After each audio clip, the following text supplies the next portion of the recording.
Yo, what's good, YouTube? It's drpgngm. You know, I'm talking about here for Engineers to the Streets, man. This is the new channel for boxing news, sports news, everything, man. If you haven't hit that subscribe button, please do so like the notification says. My bad, it's that way. Subscribe to the YouTube channel, man. But today, you know, we are bringing you what I'm calling the 3-minute round rundown. Yes, for those of you unfamiliar with boxing, you know, professional fights have 3-minute rounds, man. So we're going to break down the entire fight card in the time span of 3 minutes. You know what I'm saying? It's gonna be hard. Y'all gotta keep up. I'm gonna talk fast. You know my team. I'm Jamaican and Nigerian. You know I can do it. So let's get right there. Today we're talking about, you know what I'm saying, it's the morning after from the last night's event. Regis Prograis versus Devin Haney on the 9th minute. San Francisco. That fight card was phenomenal, my boy. It was phenomenal, man. First fight we gonna call into right now. We're gonna talk about the Miyo Yoshida versus Ebony Bridges, man. It was so good, man. Hey, to start off with, first of all, Ebony Bridges in that lingerie at the weigh-in, boy. She looked like she got an OnlyFans. See that booty. Hold on, let me check that. A few moments later. But anyway, yeah, her and Yoshida, man, it was an action-packed fight. It was even more action than I initially anticipated, man. Ebony, she don't like to block with nothing but her face. She don't block nothing with her hands, and she block everything with her face. She gotta stop that. She gotta, you know what I'm saying? She gotta block. You gotta use them gloves, baby.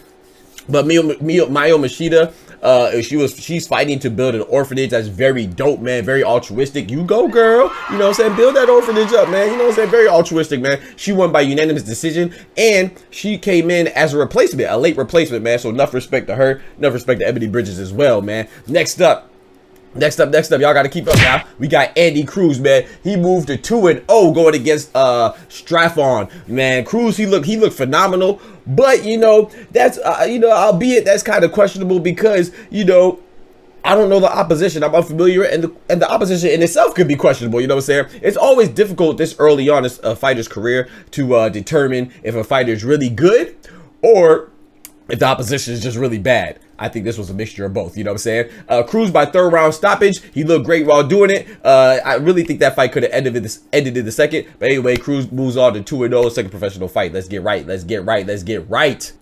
All right, next up we have Paro going against Montana Love, man. Hey, Paro, man, I'm very big on this Aussie, man. He's from Australia, you know what I'm saying, down under. I saw a video where an interviewer was trying to probe him into disclosing some information in regards to his sparring session against Shakur Stevenson, and he refused, man. He refused. Homies over homies. Homies over homies. He refused it, man. I love that he refused that. You know what I'm saying? You keep that under wraps, man. Stop disclosing the sparring information, man. What happens in the gym stays in the gym. That's the brotherly bond, man. That's the unwritten rule of boxing. I'm an amateur boxer. I was an amateur boxer, and I know that, and I abide by that. You know what I'm saying? So he wouldn't. That man Paro, you know, he refused to disclose the information between him and Shakur, but he ain't refused to give Montana Love the business. You got knocked the fuck out, man. You know what I'm saying? He gave that man the business, man. Just like I said he would, man. I told y'all during the live commentary last night, you should tap in with us. We do live commentary every single fight night. You know what I'm saying? I told y'all last night, as soon as I heard that Love had a rap mixtape coming out, they said he had a mixtape.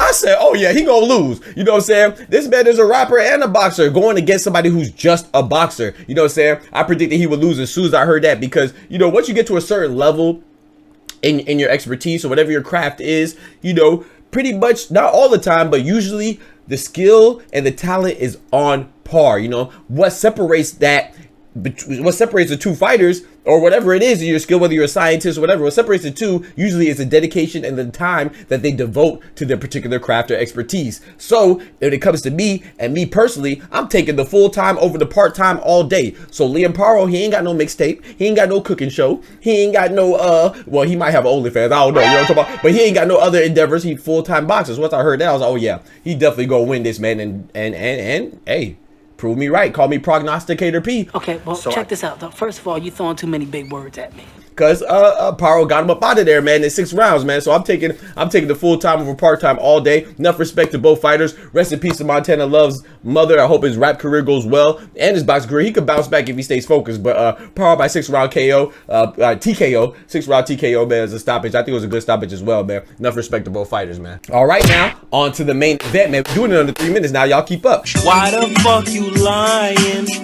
Why you always lying?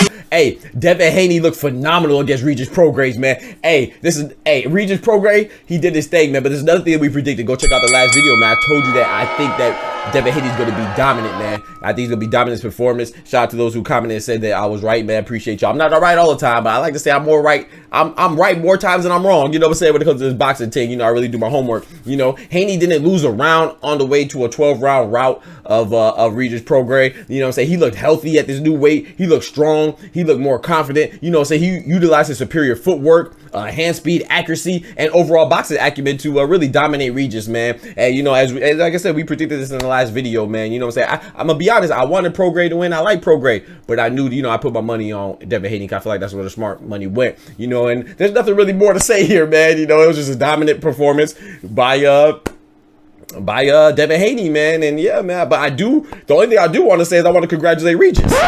Huh?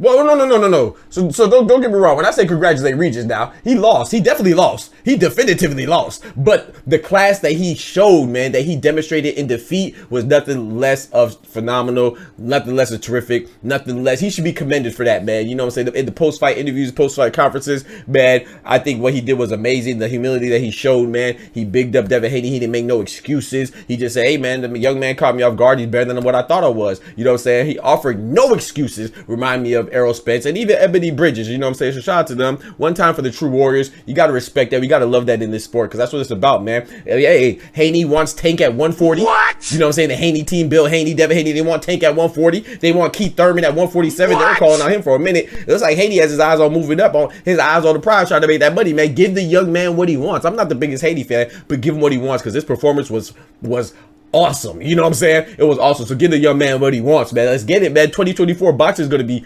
great, man. You know what I'm saying? We got Garcia, Teofimo, Devin Haney, Shakur Stevenson. You know what I'm saying? You know, we got all these people in the mix, man. You know, so I think it's gonna be great. You know, so all these fighters, man, just go at it. You know, take Davis. Oh, that look good. Hold on.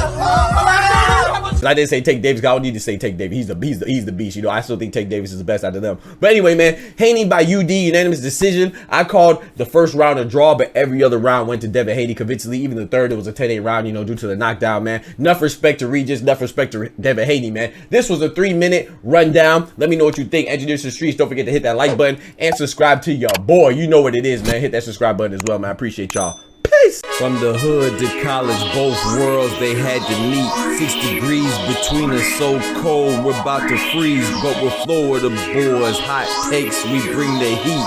We're moving the culture, the engineers to the streets.